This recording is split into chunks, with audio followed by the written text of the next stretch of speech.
The title Samskara refers to a concept central to Hinduism. The opening event of the novel is a death. It is death of Narayanappa, an anti-Brahminical Brahman's death. This death brings in its wake a plague, many deaths, teasing questions without answers, old answers that do not suit to new questions, and the rebirth of a good Brahman, Ganeshacharya. In trying to solve the dilemma of who should perform the Hattikas' death rite, the Acharya begins a samskara for himself. A rite for the dead man becomes a rite of passage for the living Acharya. Narayanappa's death, instead of being his defeat, turns out to be a victory.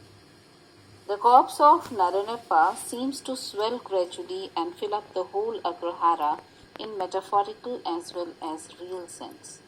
The plague, the stench, the panic, the confusion, everything seems to proclaim the power of the dead man. The security of the place gives way to a reign of fear. There are vultures during the day, ghosts at night. Narayanappa's challenge was growing enormous like god Trivikarma, who started out as a dwarf and ended up measuring the cosmos with his giant feet.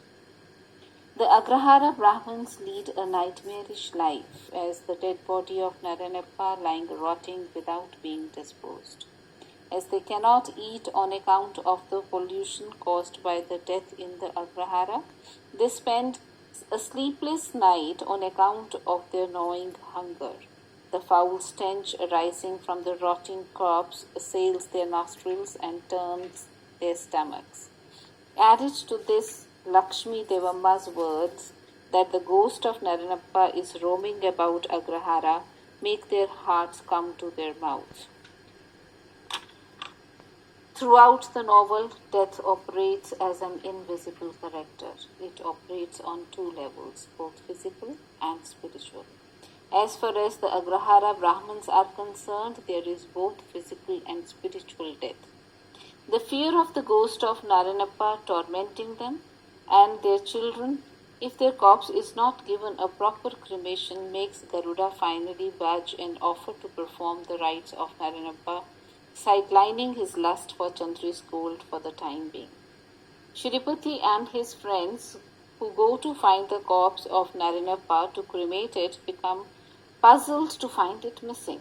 They are afraid that the corpse of Narayanappa has walked out as a spirit, as the Agrahara has not given it a true Brahman rite. They run away in the dark night, as if spirit of Narayanappa stalks them.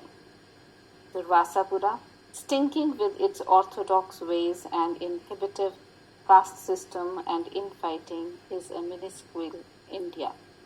The body politic of India is stinking like the sordid affairs of the Vasapura. So, we find Anantamurthi's Samskara is an unrelieved and stark human document. Murthy is highly satirical towards the orthodox Brahminical customs of the closed society of the Vasapura Agrahara.